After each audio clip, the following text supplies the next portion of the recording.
It's my pleasure to welcome you to Elombah Television tonight. It's another in a series of our interviews toward the Anambra 2021 governorship election coming up on 6th November 2021. Our guest tonight is Honorable Sir Azuka Okwuosa, an APC Governorship Aspirant for Anambra State. Honorable, you are welcome to our program. Thank you very much. Yes, can you please introduce yourself to our listeners? May we know you tonight? Well, my name is Honorable Sir Azuka Okwuosa. I'm an APC frontline aspirant in the forthcoming governorship primaries and the election in Anambra State. This is 2021. All right, can you please give us a description of your academic background? Okay, actually, I'm a graduate of Institute of Management and Technology in Advertising Communications. And also, I'm a graduate of Samuel Bible Institute in my BTH in Theology, Lagos, amongst other things. All right. Can you also tell us about your professional background, what you have done before Okay, now? Actually, in the area of my professional background, I've been into communication, advertising communication for the past 30 years. And also I'm into oil and gas and also into construction, amongst other things. Currently, I have a couple of projects going on in Ajaokuta in line with the AKK projects. Ajaokuta Kaduna Kano gas pipeline, which my company is handling most of the projects there, amongst other areas. So it's best to describe you as an industrialist or a businessman? Yeah, basically, if you call me an industrialist, I don't think you are far from there. Even if you call me a farmer, because I'm also into large-scale farming. You know, currently we have almost about 5,000 hectares of land in Omasi in Ayamen local government, where we are cultivating cassava and other preparation for tomatoes and other things. So you can also call me a farmer. But the most important is that I'm an entrepreneur. Okay. Okay. Can you tell us a little bit about your farm? Because I researched you online. I didn't know you were a farmer as well. So tell us about your farm, sir. Okay, well, basically the farm is ongoing at a very preliminary stage as of now. The major farm we're about to embarking upon now, that one is stalled because of lack of infrastructural development, no access road to that farm, amongst other things. But currently, we are doing another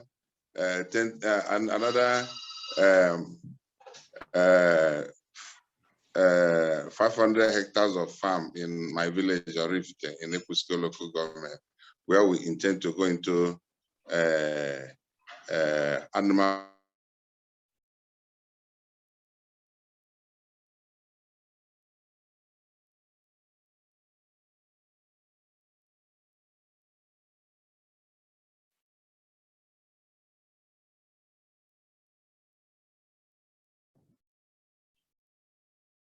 husbandry, amongst other things. So I'm clear on that. All right. Can you also tell us a little bit about this AKK? You know, Nigerians have been hearing about this, and now that you are here, never is a logical, so people may be wondering what this AKK is about. Just briefly, so then we go to politics.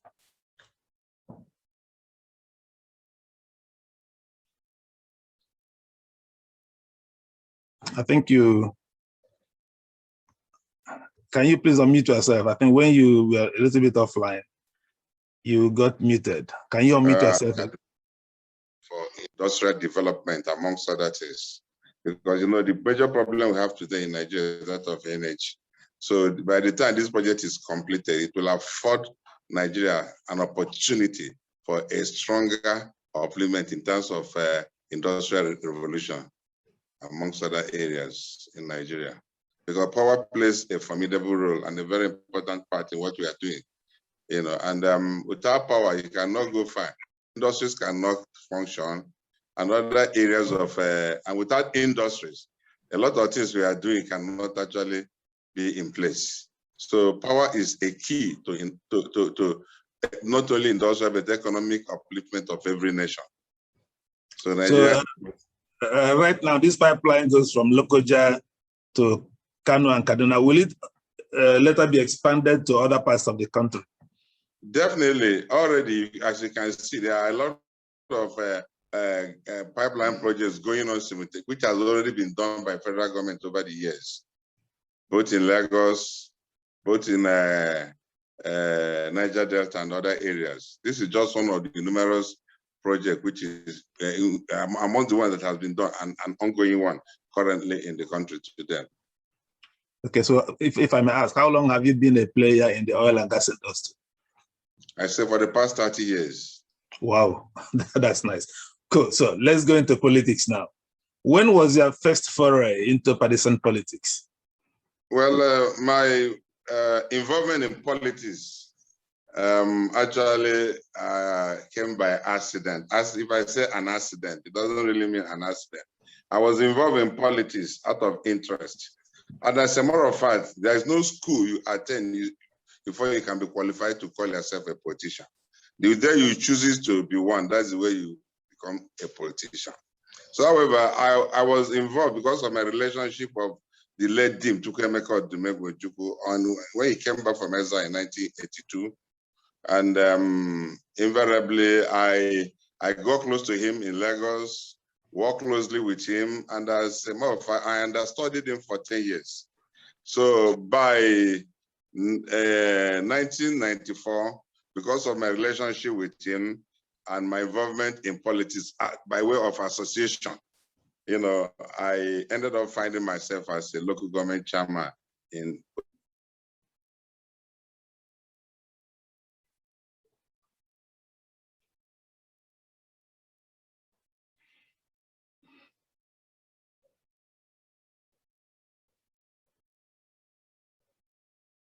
I think your network is local government. That was 19, and that is a precursor to my direct involvement in politics. I studied this great icon of our time, and by the time I became a local government chairman, he was very much close to me, guiding me and directing me on certain things. But I was very much a youth, And from there, I left the local government service in 1996, and in 1999.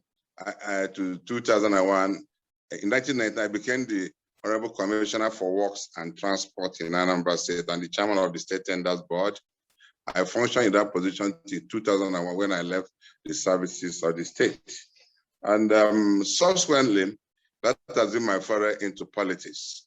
And I've been a very active person in terms of community development, because the essence of politics is actually to develop a people and the system and the society. So I see myself getting involved at every opportunity I have, both in terms of community development, both in the church and other aspects of life. So I've been very much involved in activities, in political activities. Currently, I was a foundation member. I was in AC, ACN, and also a foundation member of APC in Nigeria. And since then, in 2017, I was the Deputy Director General of the governorship candidate of APC in that election. And I was privileged to serve the party meritoriously in that assignment. I recall very well that during my foray as the Deputy Director General of the campaign organization, I was the chairman of the flag off of that campaign at All Saints Cathedral Onitsha, which the Vice President was in attendance, Professor Sibanjo, and also the grand finale at Ekweme Square before the election proper in 2017, with the President Muhammad Buhari was also in attendance. And we were able to make a mammoth crowd of over 100,000 people in that arena. And since then up to today, never has such a crowd been witnessed in the history of our political functions in Anambra State. So this is born out of my organizational ability, amongst other things. So since then, I've served the party. Even during after the elections, there was a fact-finding committee which the party had to set up to find out actually what happened. That resulted in the result we had in 2017. I was also the chairman of the fact-finding committee. After that, we did our report. And subsequently, during the vice presidential visit in Anambra State, during the roundtable interactive session in Anambra State at the Rakunya Center, I was also the chairman of that planning committee. So I've been very much involved in community service and political activities, not only in Anambra State, but in Nigeria. Okay, let me bring out this picture again. I kept it for a long time, but I wanted you to finish your presentation. I want to share this picture of you with Chief Chukwuemeka Odumegwu. If I may ask, what age will you be in this picture? I was about 32 years. That I was a youth. That was when I was a local government chairman. So you were a local government chairman at the age of 32. And when you look back now, would you say that today's youth are having the same opportunity you have at that age? And if not, why not? Yeah, definitely. It is still the same thing. Nothing has ever changed. You see, people keep on talking about the good old days. So one musician said. But the musician said that one day our children will call today the good old day. There were challenges of the day as at that particular time. Before I veered into politics, I remember that at every instance, during when I call about the marginalization of our people, I will always go to Juku and ask him to comment that whenever he speaks, the Igbos must have judged to have spoken. Each time he will look at me and keep quiet. That was before I became a local government chairman. I continued serially until one day he sat me down and told me, Azuka, I said, Jim Chukwuemeka Odumegwu. He now told me that he got his BA Oxford at the age of 20 and got his master's Oxford at the age of 22 and came back and became an ADO in Nigeria at the age of 23 and subsequently enrolled in Nigerian Army. By the age of 28, he was already the quartermaster general of Nigerian Army and already served in Congo in peacekeeping force with the late General Aguiyi with medals and laurels. He came back at the age of 29, he was a battalion commander. Age of 32, he was the military governor of Eastern Nigeria at the age of 33. He told me that time he did not wait for his fathers and grandfathers and for the grace of Africa to lead, that he took the bull by the horn. That thing was like a springboard. It was like a kind of an injection in my system that spurred me into action. He said, what are you doing for?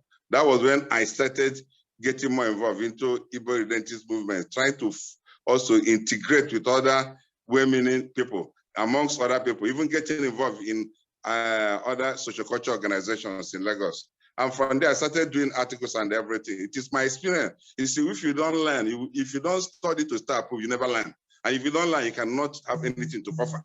So it was as a result of that. And during that period, there's what I call a period of preparation. It's still the same time. Before you make an omelette, so the going says you must break an egg. So today, the youth can still explore the same avenue. In every difficult situation, circumstances, something good can always come out of it. So you don't look at the magnitude of your problem, look at what you believe in. In those days, we don't see what people call failure as failure indeed, but we see it as an experience in self-trial which can urge you to get ahead. As a matter of fact, it depends on so many experiences you've had. But today, when people look at such challenges and look at what they call failure, they tend to chicken out. And if you don't try, you will fail. But if you don't try, you will fail. But if you try, you may fail. So there's no harm in trial. I implore and I judge you to take challenges, to take the bull by their own. Move into the further. Don't think of resources on how you can get there. The moment you have your ideas and begin to move, things can begin to gel together in whatever thing you do. But then I would think a 25-year-old or 30-year-old listening to this program or watching on Facebook will say, Emeka Ojukwu's father was the richest person in West Africa at that time. So why should you give us an example of Emeka Ojukwu who was born with a silver spoon? A golden spoon, actually, or a diamond spoon in his mouth. Don't you think so? Well, in my own case, I have no golden spoon, neither did I see a silver spoon. But it's the content of man's character that determines what you achieve in life. There are a lot of people out there whose parents are big in quote, but today, where are they? Look at most of the big leaders, our political leaders. What can you make about their children and other diseases? So it is not really the background you have. It is your ability to rise up to occasions and take challenges, and then to know that failure is not a failure, but an experience in self-trial. You continue to try until you get to your destination. So limitations cannot be an inhibition for us to get to our aspiration achieved. So the most important thing is for you to know that every hurdle needs to be crossed. Every river needs to be crossed. Every bridge needs to be crossed. And the moment you have that feelings, that ideal, have faith in yourself and properly focus. If you try and fail, you continue to try. One day you will break through. In my own case, at the age of 32, I was a local government chairman. It wasn't that time that I started. I've already laid the foundation after my youth service in 1984. You know, after my youth service in 1984, I was in the system in my early 20s until then, within 10 years, by 1932. So I didn't just fall from the blues. By then, I had gathered enough experience to have prepared me and equipped me for leadership as a local government chairman. I remember as a local government chairman, in those days, most of my political detractors brought a live program, NTA program, to me. And one question that was asked, which I was asked 2 months in office, that I was asked, don't I think that I'm too young to be a local government chairman? And then that question, don't you think you are Ikemba's boy? I told him, being an Ikemba's boy is an honor and a privilege. When you now talk about age, I gave them the Ikemba experience and told them, if Ikemba could be the head of state of a sovereign nation at the age of 33, me at the age of 32, and I'm still being a local government chairman, you can see I'm running behind schedule. Everybody started laughing, you know? So to me, that was the springboard. Look at icons as your role model. Unfortunately, today, the role models we have today are deceptive. They are not the role model that can spur up our youth to greater heights. Every youth will look at a role model that can influence him positively, enable him to achieve his full potential. Once you have that, you associate with people you know you can learn from, not people who can diminish you out of nothing. So these are the things that they begin to guide you in life. So the youth have a challenge in every difficult situation. You must always have a break. Today, look at, we have a lot of youths who are making exploits. Davido and other people, Flavor in the musical area, in this area of sports, we have them. Even in our academic excellence, look at Chimanda and all these people. Believe in something, strive for it, go for it, then you achieve a result in your sphere of discipline, you know, where you know you are proficient in. Don't back out, don't look at challenges. See it as an experience in self-trial that can urge you to greater heights. That's my own take to that. Ojukwu is a one-off experience. There are a lot of other experiences, which if you look at, you can see that a lot of progressive minds weren't born with silver spoon in their mouths. But by a dint of hard work and their resolve to excel, they saw themselves getting to their full potential and achieving the desired results. Well, sir, anyone listening to you will go home today with a lot of sound bites. I'm taking note of them one by one, which I'll use in my post one day. Let's get to the nitty-gritty of Anambra politics now. What do you think is the biggest problem facing Anambra today? Well, there are a lot of problems in Anambra State, like in Nigeria today, but you asked me the biggest problem. Am I correct? Yes, yes. What do you think? Yes. Infrastructural deficiency and security today in Anambra State. I try to clamp 2 of them together. In terms of infrastructure, you talk about water, you talk about good roads and road maintenance, you talk of availability of pipe-borne water, amongst other things. And then also, you in terms of security, which is holistic, these are the critical problems facing Anambra State and even Nigeria as a nation today. Okay, so what do you do about security, which you have identified as a problem? What will you do about it? Thank you very much. If you look at my blueprint, I have what I call the 11-point agenda, which I call the first 11. Security is one of them. Under my watch as an incoming governor in Anambra State, I believe that the problem of security did not start today. It has been a recurring decimal since after the Civil War. I've done extensive research and discovered that after the Civil War, light weapons were available everywhere. Before the war, if you look at historical perspective, the type of crime we used to have are people who can jump into somebody's compound.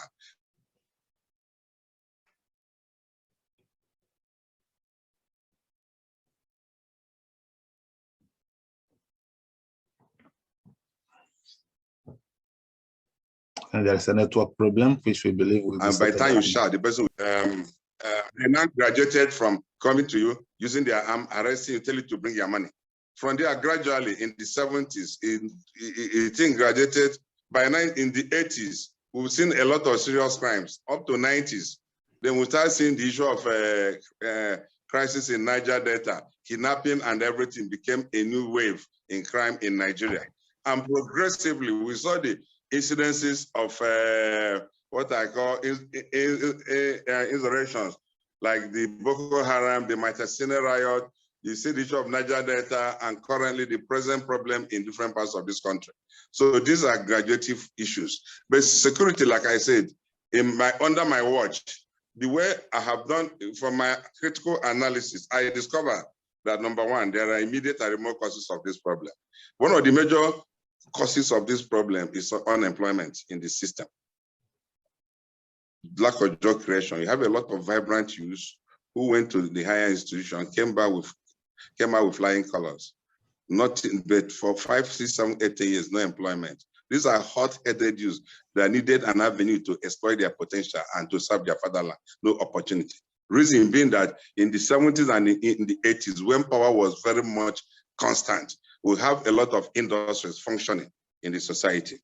And these industries were able to absorb a lot of our teeming youths who left the university. The moment in the 70s and even early 80s, the moment a young graduate comes out of the university, within 3 months, you get an automatic employment.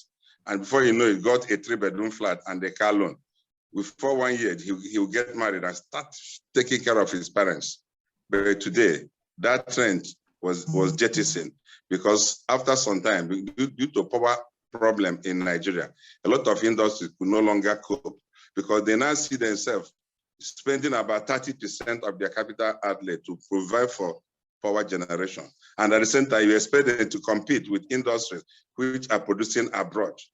Invariably, being a free market economy, they couldn't. And suddenly they jettisoned the issue of manufacturing and went into buying and selling. An industry that's employing about 200 people, suddenly we shut down. And then you see the man with his wife and a few of his children, about 5 of them, setting up an importation outfit, and then using the same capital outlay to import the same good of that magnitude, thereby laying off about 200 workers. And at the same time, empowering foreign economy at the detriment of our own. Nobody will say anything wrong. From 80s, this thing graduated, a lot of industries started folding up. In Anambra, say, for example, what of the legacies of Anambra, and even, okay, look at in Eastern Nigeria, the Niger Semen Kalago, gone, the Niger still Emene. Look at the Premier Brewery, the Temple Mill, look at the Master Energy and other diseases, even the Wanku Group and other diseases. All these industries, they have folded up. Reason because they don't have power as a major source for them to produce. And they could not produce at over 30% of their capital outlay to source for 30 power. By that time, then unemployment took over and crime started increasing gradually. So under my watch, I intend to tackle security problem through job creation. By number one, we intend to have an IPP project in Anambra State under my watch, independent power plant. And also we have oil and gas in Anambra State.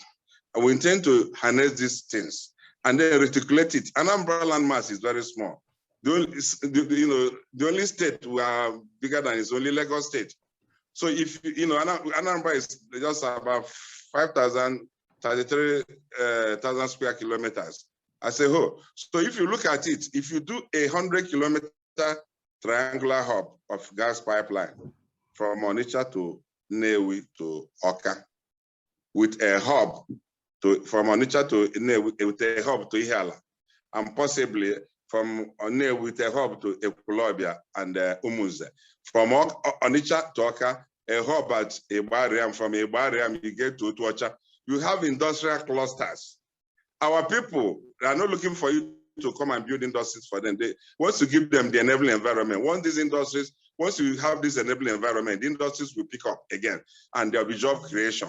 But in the interim, on the short form of it, the issue of security can be tackled through dialogue. There's every necessity and need to dialogue with all shades of opinion. No shade of opinion will be ignored. Bring them to a round table and dialogue with them and find out the real problem. And then you begin to do town hall meetings in that regard. And that will enable you to get to the root cause of this problem and begin to provide solution on how it can be resolved. Another area you can handle issue of security is by trying to rejig the local vigilantes, equip them, retrain them, make them more effective. And at the same time, you also try as much as possible to interface with the community leaders and the and the town union president and the traditional institution. Through that, then you're able to work closely with them and assist the Nigerian police force in getting retrained in certain areas that make them more competent to combat crime within the modern day realities of our time. By the time you handle this thing holistically, and then also I intend to have CCTV at different flash points in Anambra State. You know, abroad, the issue of crime problem is still there, but the only way you do it is that when you have ability to apprehend criminals, then it will be unattractive for them to embark on crime. Are you getting my point? Yes, I'm getting your point. One question I want to ask with this your proposal for a CCTV is, how will this work with epileptic power supply situation in the country? No, you can work with solar and other alternative sources of energy. That one is doable. And once you have this CCTV at different flash points, you begin to make sure you nip it at the board. Abroad, when you commit offense, even traffic, no policeman is there to halt you, but you get apprehended and you'll be punished. So crime, by the time you start getting to the root cause, people will know it is not attractive for them to embark upon that. And you make the society a safe place. And then by the time you handle it through job creation, even the area of agriculture, you can take care of over 50% of our unemployment level. I'll come to that if I'm privileged to do that. In my blueprint, you see what I have over there. So security issue is something that is progressive and we must get to the root cause of it. We must resolve it in Anambra State. Because without solving the issue of security, no other aspect of our developmental endeavors can take place. You need to have a serene government. Still on securities, if I may ask this question. Come on. We have this breaking news today that we have the Bakassi boys back in Anambra State. Do you support that measure? Or? If you had actually listened to me, the issue of Bakassi boys this is not, even if they're coming now, it's not the first time, it has not solved.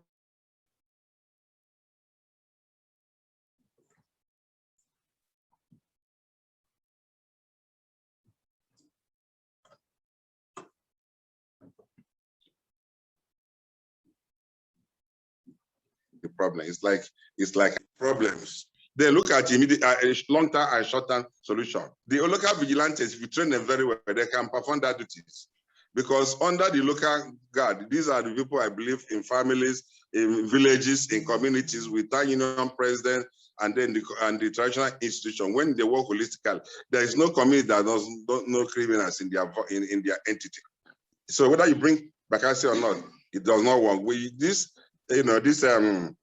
vigilante group can be retrained, make them more effective and then align them with security agencies. Once there is societal purpose, then you can achieve a better result. It must be organized. The problem with the previous Bakassi boy is that the thing became politicized, and the purpose of which it was said during the time of Mbaniju was defeated. So we don't want to revisit that kind of experience. Anything we are doing must be properly managed and be within the confine of the law, the force of the law to make sure that you implement it very well. Well, so now that you mentioned the Mbaniju administration, let me ask you a question about that. You served in that government as commissioner if I'm correct. Yeah. Yes. I think Commissioner for, can you tell our listeners the Works and transport. Works and transport. I think in Anambra today, people do not actually rate the Mbanduju administration very highly. Would you agree? Well, yes, to a large extent. I left the administration after 2 years of being made a commissioner. And even when I was also appointed senior consultant on special duties, after 3 months, I resigned. But that is not the issue of today. The point there is that, like I said, the problem of governance in Anambra State, there are a lot of factors that can make a governor to succeed or to fail. And these are the areas. Please tell us such factors that will make a governor to succeed or to fail. Okay, good. I believe that the role or the job of a governor is not for political neophytes. It is not a place where people go to learn the ropes. It's a place where people who have learned the ropes will go and apply their trade.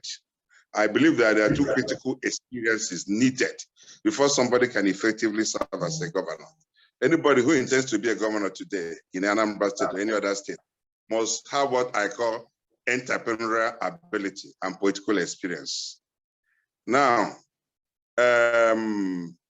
anybody who does not have entrepreneurial ability, which means you cannot manage your business and you cannot even manage your family, how can you manage a state? If you have entrepreneurial ability, and if you don't have political experience, when the rigors and the stress that is associated with governor comes on board, you cannot fit in. I will expatiate on that very, very well for you to understand. You can make a mistake as a local government chairman. You can learn the ropes as a local government chairman. If you make a mistake in one local government, you have 21, the other 20 can suffice. If you make a mistake as a member of House of Assembly, 30 of them, the other 29 can suffice, isn't it? Even as a federal House member, even as a senator, there was a time Anambra State had only 2 senators and we did not lose any of our rights. We were able to manage it effectively, you know. But as a governor, if you are going there to learn the ropes, you are playing with the life of over 5 million Anambrans, you are putting into jeopardy. I will further expatiate on that. For example, if you look at the people who are governed Anambra State, I wouldn't like to start mentioning them, but when you look at, you see some of them have entrepreneurial ability without political experience. And when they get on board, when critical issues emanate, they fail. But I will only give you one positive example amongst others. In the case of Ngige, for example, Ngige became governor in 2003, if you remember. Let's look at his entrepreneurial ability. Ngige was, retired as a deputy director in Federal Ministry of Health in Lagos. He was a qualified medical doctor. Then he was living in 1004 flats in Lagos. So to that extent, he has an entrepreneurial ability. In terms of his political experience, Ngige was the chairman of Akikenga in Lagos, an Igbo sociocultural body that covered the entire Igbos living in Lagos for more than 8 years. That was where he gained that this thing as an Igbo leader. You know, they start calling him an Igbo leader because of that. By that time, he interfaced with the great minds like Ojukwu and Ekweme. And that was a preparatory. By 1999, he was also the deputy national secretary of the ruling party then, PDP. You know, and by the time he became governor in 2003, he had political experience and entrepreneurial ability. If you remember, that his tenure was the most checkered history in the history of any administration in Anambra State. It was a period when we witnessed the issue of kidnapping of a governor, the issue of even withdrawal of security of, apparatus of a sitting governor, the time of burning down of public and government properties in Anambra State. Yet, in less than 3 years, this man was able to navigate through the shark-infested water of the Anambra State market political terrain and was able to perform a feat which is still endearing to him till tomorrow. You know, so it was his ability to combine his entrepreneurial ability and political experience that enabled him to deploy those experiences at the most critical area and able to pass. After him, we've seen a governor who came. For example, Peter be a nice man, you know. When Peter came on board, Peter had an entrepreneurial ability, super. Sonic, the chairman of a bank, and you know, and But at another time, when he became a governor, he had no political experience then. And when he came on board, in less than 1 year, what gave him baptism of fire was impeachment. The issue of the members of the House of Assembly. Being a dogged fighter, he was able to fight his way out. And after that battle, he went into a secondary legal tussle, which is the issue of tenure elongation. Though Peter worked, but Peter could have done better without those distractions. And by the time he was leaving, it was difficult for him to put a viable successor. It was a difficult problem. So you can see that there's a need for somebody who has both entrepreneurial ability and political history, somebody who has learned the ropes to go there to apply his trade. For example, in my own case, I've told you about my entrepreneurial ability, and I've also told you about my political experience. If given an opportunity, I'm not going there to learn the ropes. I'm going there to apply my trade to make sure that I take Anambra State to a very high level. Of course, no doubt without your political experience. But let me ask this question about education. Anambra State, our state, has a very high rate of male school dropout. How would you tackle that problem? I actually go into business immediately without completing. I have a solution to that problem. The issue of male drop enrollment in schools started after the war. After the Civil War, the Igbos were in quest of self-survival. A lot of young men went into hockey in Lagos, so they were going to looking for, it was the Igbo nation that is not a beggar nation, otherwise everybody would have been a beggar. It was a period in time after the war, there was issue of, what do you call it, the issue of 20 pounds, the issue of indigenization policy, amongst other things. So the Igbo man was traveling to survive. So the girls were in the house with their wife, with their mother. The men and the boys were in the field trying to eke out a living to sustain the family. So subsequently, a lot of them grew up and became well-known entrepreneurs without education. Like you go to a place in Newi, for example, a lot of big-time entrepreneurs in the 80s in Newi, they are not educated.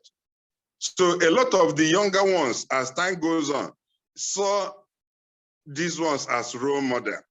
So when you ask a young boy to go to school, you tell him, why going to school? The other man is an employer of labor, employs PhD holder. Why should I go to school? I will go and do business and be like him. And after some time, the team became a recurring decimal. So to me, I've done a research, not only finding out the problem, but look at the solution. I know that's your next question. And I will tell you the solution. The solution is to have a symposium through which, because after that, a lot of those uneducated entrepreneurs, they went to school, even in school, and some of them are graduates, some of them are civil lawyers. But those younger elements, they're not privileged to that information. So they still regard them from the other, original status. So I said that if we organize a symposium and other places where these role models can come and educate the younger ones and try to explain to them the necessity and need for education, I believe it will encourage them, because the youth like to look at role models. If they say good role model, it will impact their life positively. And that is my take to that. Thank you. I looked at your health programs for the state. Yes. You identified, let me bring it out for our listeners to see. You identified special hospitals and health insurance. Yes. One of our guests some time ago said that a lot of local government areas in Anambra State does not have a general hospital. Is it that do you see that as a problem, health in Anambra State, since you only identified health insurance and special hospitals? What about what about the primary health system for the people? Yes, we have the area of primary health system. The problem is funding and the equipment. Yes. We already have the health centers, but they are like glorified houses without anything to show for it. So under my watch, we intend to make it more effective, more functional, in line with what we have abroad in other advanced countries. Health centers are things we copy from the Western world. So we must also make sure that we operate and run it at that level. You can have drug revolving loan and other things, create enabling environment, because that is the first point of call through which you can handle those things. But why I didn't want to go into that as a major concern, because it's like health areas like a riot act in Anambra State, not even in Nigeria. We have a lot of critical issues, people suffering from one ailment or the other. So I looked at the critical areas where we can tackle it, first and foremost. A lot of people, when they are sick, they don't go to hospitals. They went on, it is so bad. If they're lucky to see a relation who can take them to India, by the time they get to India, with the one they can afford, the thing is so bad. It's just a matter of a few months, they will come back as corpses. So we now intend to look at such special hospitals through which you can handle critical problems, in the areas of health, so that we can begin to tackle those areas that have to do with renal failures, kidney problem, look at the areas of heart problems, related diseases. Those things ordinarily, we don't have enough expertise to handle. By the time you have one special hospital like that, it can take care of most of those areas. And we'll also intend to partner with the churches and other, religious organizations and other philanthropic groups to, because in most of these cases, government cannot effectively run hospitals, but we can work with them, give them an enabling environment, give them also subventions to enable them to function, tax rebate amongst other things, so that we can take our health institution to a level. Then progressively, already under the primary health care, it is already there, just to enhance it to a level through which it can be more effective. That is the only thing that is missing. So while you are looking at, but the issue of this special hospital is non-existent today in Anambra State. And a lot of our people are dying out of carelessness. There's no proper diagnostic center of international standard. So under a special hospital, you have everything embedded in one. It's like one-stop center. You have everything there. Critical conditions can be arrested before they get worse. So that they say that a stitch in time saves 9. So, and also we look at about the issue of comprehensive health insurance, which is also part of our program. You see, people are dying because of poverty in the system. But this comprehensive health insurance will enable people to have access to medical services, whether they have money or not. So this is the general area we tend to start tackling for now. It's not that we are neglecting the primary health care area, no, at all. But generally, you have to look at the most critical aspect and tackle it and see how I can make those ones that are moribund to pick up again, like the primary healthcare system, and then to begin to be functional. We highlighted this other one because they are non-existent in the state. And they are a necessity. Yeah, we thank you very much. Let's remind our listeners that we have as our guest, Honorable Sir Azuka Okwuosa, APC Governorship Aspirant in Anambra State. In the next few minutes, we'll start taking questions from our listeners. You can either raise up your hand using your device or type out your question on the chat room, and then I'll pick it up and ask our guest. So let's go to the issue of money in Anambra politics. Anambra is a state of billionaires and multi-billionaires. The Forbes magazine said that Anambra State has the highest concentration of billionaires per the population in the whole of Africa. How do you see the presence of billionaires in Anambra State as a positive or a minus? Is it a problem if you become a governor, or how do you see it? Well, I believe that our people are hardworking generally, and Anambra in particular.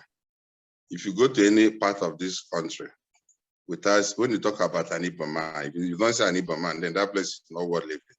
And when you talk about Igbo man, Anambra State is like the nerve center of the Igbo nation. And if you take out Anambra State, Igbo nation is like an engine, a vehicle without an engine. And when you have without an Igbo man, then there's something like Nigeria. We are like a cement, a bond. So yes, the issue of entrepreneurs emerging is because of their ability to sustain themselves and then their hard work and they did to hard work. Take for example, Innocence Group, for example, is a case of from grass to grace. he made it on his own because of his ingenuity, spite of the frustrations, which attendant problems that is associated with manufacturing. He was able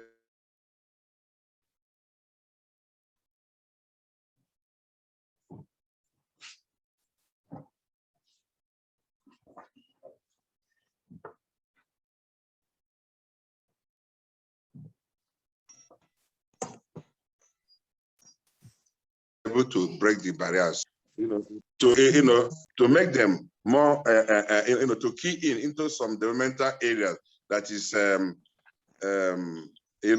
sustainable for the lives in Anambra State and even in Nigeria. To try to assist them by making sure that we give them tax rebate where necessary, and also to give them enabling environment to aspire more, to create more. We need it more, because that is the only way the society can grow. Yes, I think those asking this question, many are speaking in terms of the influence of godfathers in Anambra politics. I think Peter Obi said it several times, how he was coming under pressure. And then, of course, you talked about Chris Ngige. Chris Ngige came under serious political pressure from the godfathers. And I'm sure up till now, it may still be a problem. Do you foresee having that problem in your own administration if you get elected? No, I don't foresee myself having that problem, because I told you, if you have a dual experience, like I have enumerated earlier, you can always navigate. You don't need to fight. You are there to work, to manage situations and circumstances. And moreover, the issue of godfatherism has never worked in Nigerian parlance. Look at what happened in Edo State and other states. So people should learn from history. The most important thing is that the average Anambrarian today is no longer too keen about playing the issue of godfather. The thing is almost disappearing by the day. Peter Obi was never emasculated as much as possible. The godfather to Peter Obi was Ojukwu. At no point did Ojukwu enforce Peter Obi to do things outside his wish. No, they never did so. And even Obiano, I've not really seen anybody who is lorded over him as a godfather. So he's gradually disappearing. The most important thing our entrepreneurs need, and the average Anambra, is somebody who can come in there and perform and deliver the goods. Once you do that, you endear yourself to their mind. And that is what they want. Because we know that if you fail to work for yourself, then nobody will do that for you. So, and that is the most important thing. So the issue of godfatherism will never be a fight again in Anambra politics. That's very good to know. Thank you very much, sir. Can we take a question from the audience? Raymond, there will be a few questions before our time runs out. Raymond, will you please unmute yourself and ask your question? Okay, good evening. I hope I can be heard, though. Yes, sir. I have listened to Honorable Okwuosa. I happen to be from Orifite. I've not been particularly very interested, based on bias and all of that. I know he's come from a family that's got entrepreneurial success. Good evening. Hello? Good evening, sir. Yeah, good evening. Sir. I'm very happy to have you here. I mean, that's why I never really met you, but I know that you come from a family that has got entrepreneurial successes, and not exactly political, but having listened to you, I kind of recall, how far you have gone in the political circle. I didn't really hear from you, your entrepreneurial successes, apart from the family one. You have a very influential, your name rings a bell. I mean, your family name rings a bell when it comes to entrepreneurship. And I reckon with that very strongly. My concern, therefore, is when you are in power, how will that separate that influence? How do you hold that grasp? Or how do you grab, how do you translate what you have politically and merging what you have as a family name when it comes to entrepreneurship? How do you keep it? How does that sustain us as, as a state? I'm trying to see how that translates, because I have heard and I've listened to you, even though I didn't get that part where you said, or you talked about your entrepreneurial success. And I want to have that replay, if possible, if you oblige me that, though, so that I will see how that can play out. Because I strongly believe in your name. I mean, not you particularly, but your name. Your name has antecedents. And I want to see that translate into, I'm from Oriste, you know, I'm from Isingu. I want to see how that plays out, really. It will be a plus for me if I can boldly beat my chest and say to people around me that I have somebody, you know, and I've seen them play out entrepreneurship, but I want this played out as well in political terrain in my state. And right now, even to go to my state is like a nightmare. I mean, I'm calling from Lagos, but the thought of having to travel over there is like, it's something you don't want to do, really. So please, sir, tell me, I want to hear about your entrepreneurial successes and how you're not gliding or leaning on your family entrepreneurial successes. But I know you have a path mark. If I were to ask, you know, if I'm being asked about your political, yes. But how will I expect rather that you will have a bit of advice from the entrepreneurship of your family name, your brother particularly. But I want to see how independent you can be, because you try to explain to us that godfatherism is being nipped in the bud in Anambra State. You talk about Peter Obi, you talk about Peter Obiano, and the rest of them. I have an inclination towards them because I'm an alumni of CKC Onitsha. And if there's any meaning towards them, I want to see them continue in Anambra State because of CKC and the rest of them. But this again, like I said, I refuse to be biased because of Oriste, where I'm from. I want to see you succeed, but I want you to help me. Just tell me again, or tell us, the audience or the viewers, your successes as an entrepreneur. Thank you. Well, we thank you very much, Mr. Obi. Okay. Thank you very much, my brother. I think the most important thing I want you to realize is that I did mention that under my watch, you mentioned about my family name, which you're very much correct. We have a legacy in our family. The driving force that we believe that there's no shortcut to success. That one must follow the right path in order to achieve a resounding success. That has been a guiding principle in our family. Maybe because of the family background. I'm in a family that I'm privileged to. My mom was a teacher. We passed through that totally. Likewise, my dad. So that that particular foundation has been there. The Bible says, bring up a child in the way of the Lord, you never depart from it. So I have, with my experience, you know, in governance, I know that I'm not going there to learn the road, like I said earlier. I'm going there to apply my trade, you know. And coming about my entrepreneurial ability, after my youth service in 1984, I went into advertising. I have an advertising agency in Lagos, and I've been sustaining it for the past 30 years. And also, I veered into construction. I have an engineering outfit, which I've been handling projects in the past for companies like Ajib, Hanley, Elf, amongst other things, and currently in the oil and gas sector. And at the same time, we're also into farming. You know, currently, we have a 5,000 hectares of land agricultural project in Omasi in Ayamen local government, which is still at a teething period. And currently, it might interest you to know that we have about 500 hectares of land in our rift now, which we've acquired within the past 10 years, where we intend to start an animal husbandry farming project.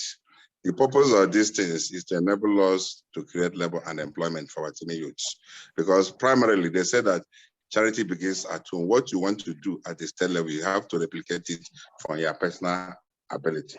I know that under my watch, I have, by the time that farm will take off within the next few months, we have the capacity of employing over 500 sons and daughters of our people, amongst other people in Anambra State. That is my own personal contribution towards solving the problem of unemployment. But that is not enough. I believe that by coming at the state level, if given the opportunity, like I said earlier, I'm going to replicate it at the higher level. Like I said, that 50% of our unemployment problem can be solved through agriculture. I have analyzed that. If you're privileged, I can send you a soft copy of my blueprint later. You can go through it. You will see all this. Time might not permit us to go into the full details. I have a complete package. In my blueprints, I do not only enumerate what I intend to do within these 4 years and beyond, how it can be done, and how fund can be generated to do without recourse to IGR of the state. Today, you know that any viable project that can repair itself is an instant hit anywhere. If the AKK project has been done today in Nigeria, which you have in some areas 20 kilometers straight without any human habitation, being viable, how much more a state like Anambra State that is so small with virtually no difference from one community to the other.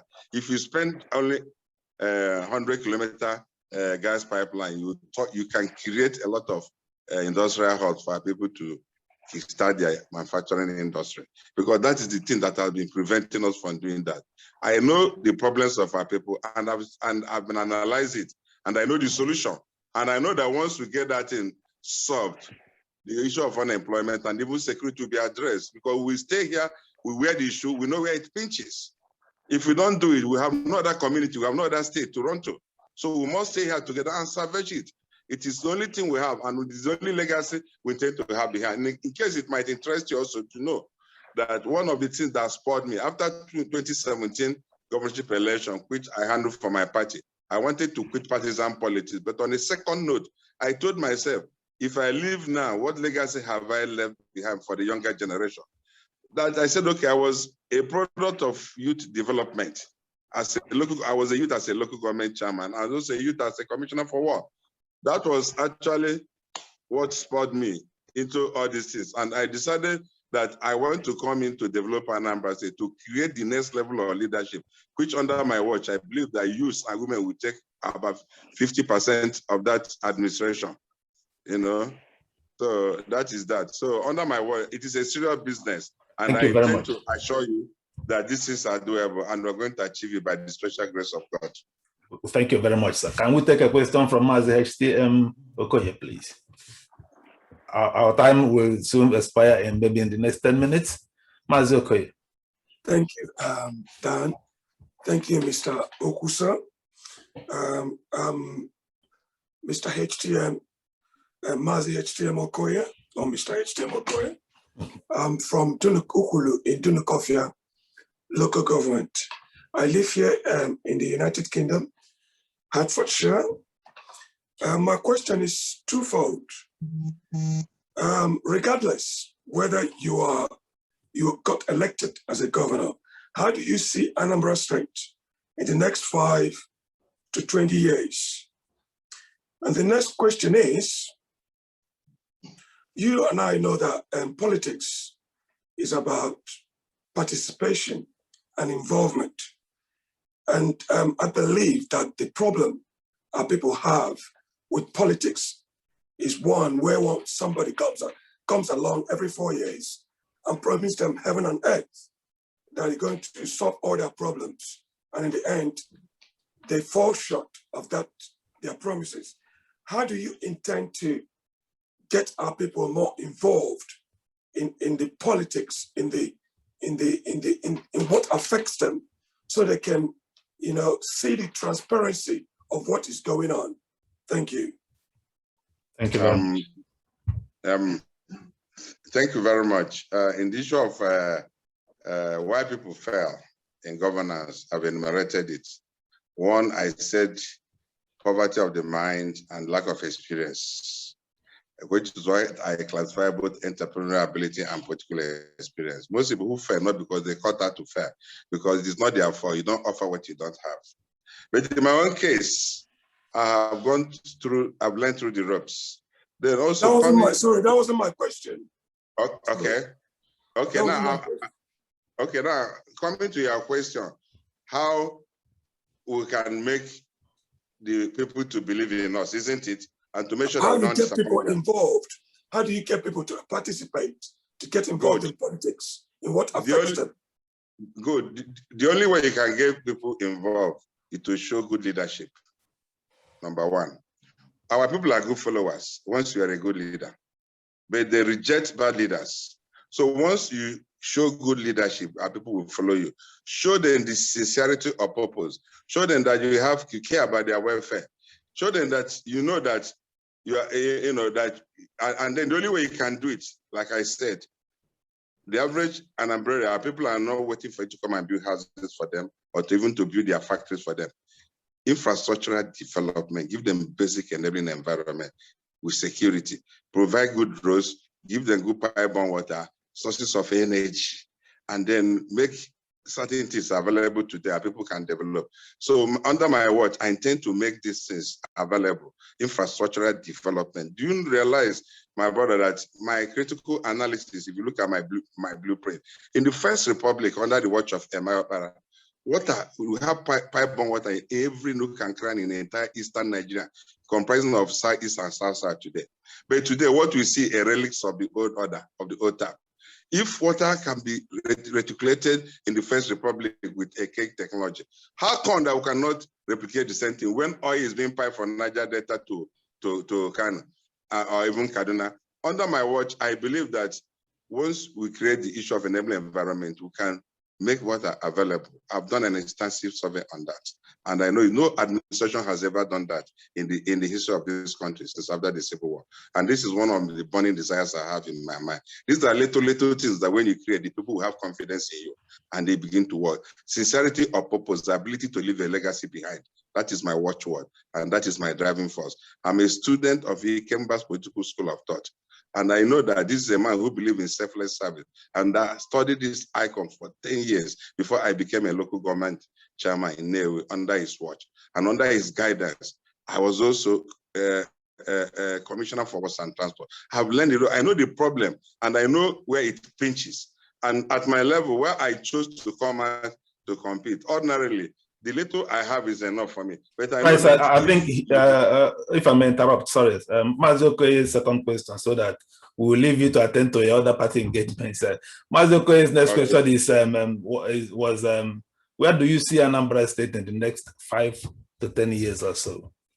Anambra State, under my watch, in the next 5 to 10 years. Yes. I believe if given the opportunity, I will lay an infrastructural base and background that will enable Anambra State to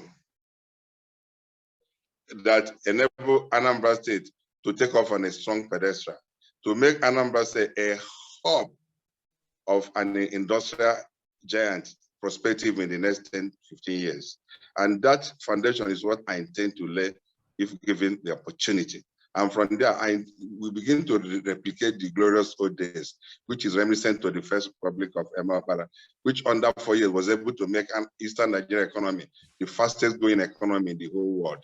Of that time, if you Google it, you see it. I intend to replicate the same background, the same foundational issues, which will take our people to that level, if given the opportunity. Infrastructure-wise, once you do it, enabling environment, our people can excel. All right, sir. In the absence of any other question, let me ask my last 2 questions. It's muting. No. If you can hear me, sir. Okay, my next question will be, how do you rate first your chances in clinching the APC nomination exercise to be the APC candidate? And next, how do you rate the chances of, are you hearing me, sir? Hello? You can hear me, you are fine. Hello? Hello, sir, I think you can hear me.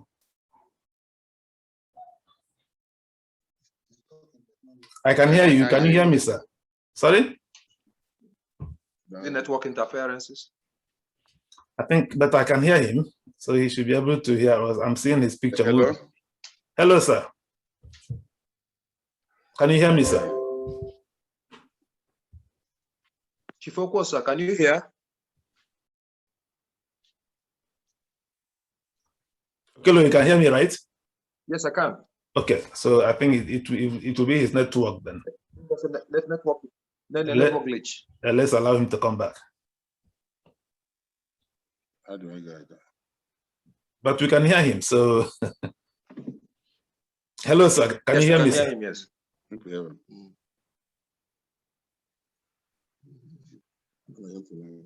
I have 2 final questions. No.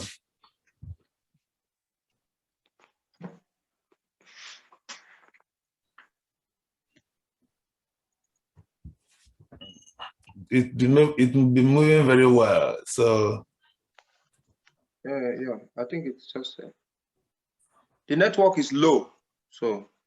Yeah, if you can simply allow it to come back, it will be fine. But it's not showing. His band is fine from what I can see from here. It's okay. Hello? Hello, sir. Can you hear me now? No. Okay. We can hear him clearly. So. Hello? Hello, sir. Can you hear me, sir? Hello? Hello. Can you hear me now? Well, I'm almost done. Yes. Yeah.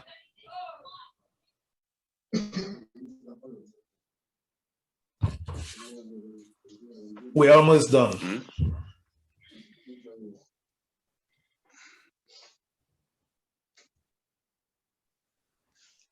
Okay, the cafe. I think you can. But we are here. I think there was an interjecting call for him. So if you can meet him when he's fine, he can come back. Sorry. I see. Okay, you didn't the call forwarding. Hello. Hello, can you hear me now, sir? Hello. Do I send him out and allow him to come back? If I send him, he may not come back. Otherwise, I will send him back and see what happens. I think it's showing you now. No, unless he exiting. Hello. Hello, can you hear me now? Exiting. I can't hear him again. Okay. If you can hear Chief Okwuosa, you can exit on your own and then return. Hello. Is any of you said in the meeting?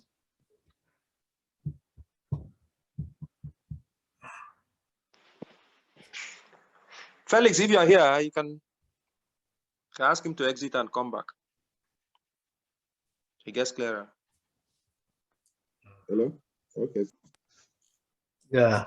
If any of the A's are here, you can simply tell him to exit and then come back. If we exit him. I'm leaving. But it's on the left side down. Inside the roof. If any of his A's is here, please tell him to go out, exit, and then come back into the meeting. It will be fine. He has gone out. Okay, let's see.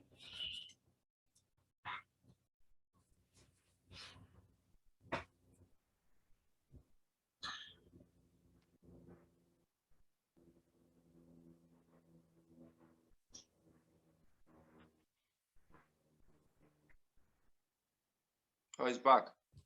All right. If you can, let me ask him to. Okay. On mute. Yeah. Can you unmute yourself, sir? You are back. Yes. Yes, I'm back. Very well. Okay, I have two last questions. I hope you will still take them. Let me ask them. I wanted to ask them together, but let me separate them. My first question will be on your personal achievement. I was in Nnewi actually. I was a trader before I went to read law and generator spare parts when you were the chairman of Nnewi North Local Government Area of Anambra State. How would you, what would you say is your main achievement as the chairman of Nnewi Local Government then? Well, under my watch as the chairman of Nnewi North Local Government, I was involved in major road reconstruction under a joint task force between the state government and the local government. That produced almost about 6 major roads being done within 6 months, including the famous Park Road, Modile, amongst other ones. And it's on record that I was the only local government chairman of my generation that did 6 road projects before the advent of that administration, because of shortage of funds. That is on one side. Another area where also I participated is in the areas of commerce and industry. We're able to encourage most of our entrepreneurs through making certain,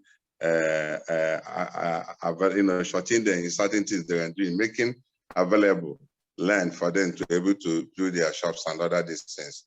And another area where I also participated effectively is the areas of major resolution, like in a place like Orifite, and other places. I was able to restore peace there during my administration, you know, and then that is one thing that, amongst other things, and you realize effectively also that we had a step. As a matter of fact, it was my exploits in the areas of road construction that enabled me to be recommended to be the Commissioner for Works 2 years after in Anambra State. That's very well. My last question will be, how will you rate your chances to clinch the APC nomination form? And then how will you rate the chances of APC in general to win the next Anambra governorship election? Well, actually, my chances as an aspirant are very, very, very bright, because we've done an extensive campaign. We've communicated to the Anambrarians our mission and our vision. Most of the things that have been done in the present dispensation, most people were showcasing their profile. But from day one, we had a blueprint, which was like a Bible, a path between us and Anambra. And we were able to impress it upon them, and the thing has sunk into their psyche. And they know that this is the only thing they can hold us for after 4 years in administration. Having said that, also, in terms of Anambra State, the average Anambrarian is not looking at party much as they're looking at the quality of candidates. Somebody that can come and restore Anambra State to the glorious past, the images of the glorious past, and make a place a better place. Party is a vehicle, while the candidate is a product. We should look at the product. Good products, no matter where you are, people will demand for it. The vehicle is just mainly a conveyance from one location to the other. So it is either is PDP, APGA, or APC. And I can also tell you, the chances of APC is very bright, because within the present dispensation, the presidency has done extensive work in Anambra State. Look at the second Niger bridge that started under the watch of the President Buhari's administration. Will almost be due for completion by this time next year. This is a project that has been paid so much lip service from the military era to previous PDP administration, from Obasanjo to Jonathan Goodluck, and nothing to show for it. You can see the positive work there. You can also see the positive work going on in most of the federal roads in Anambra State, from Onitsha to Oka and other places. So these are qualities that we believe that Anambrarians, they are seeing, and it's really appealing to them. And then if you combine it with the quality of the aspirant or the candidate, I believe they know who is their leader is, and they know where to go for. The track record is there to speak for itself. And I believe that we have a very bright chance as an individual and as a party. And it may also interest you to know that we've done an extensive work, because the only ideology that works in Nigerian politics today is tribalism. Once you throw the ethnic card, APGA, after 4 years, they will go and put a billboard and put Ojukwu picture at the back and say the carbon kind. Now, in PDP, they've started their own. They call it Ochendo Ndibo. They try to copy from us, because under my watch, we had what to call a movement I call the Azizibo movement. And under the Azizibo movement, APC Anambra State, we've been able to prove to them that the party does not belong to the Fulanis or the Yorubas. We're talking of APC Anambra State, Azizibo. And Aziz, which is the symbol of the party. There are 3 types of broom. You have the one in the west, the one in the north, one in the east. The Yoruba own is the short one they used to cook a wedu soup. You know that one. So when you have broom, they're talking about chop by chop. The Hausa one is the tiny one, because they don't have enough material, like the produces in the east. So the little they have, they can share one broom bundle into 10 places and use it to clean their shores, or where they do bury the chain. But the Igbo broom is full. We use it to sweep out everywhere. I've been able to prove that APC Anambra State Azizibo is for the Igbos, and for the Igbos and nothing for the Igbos. And the slogan is that I Bialel while we came to work, as seen from the present federal government a disposition in Anambra State. We are coming to take the developmental strata to the next level in Anambra State. All right. We thank you very much, Honorable Sir Azuka Okwuosa, for spending more than 1 hour with us.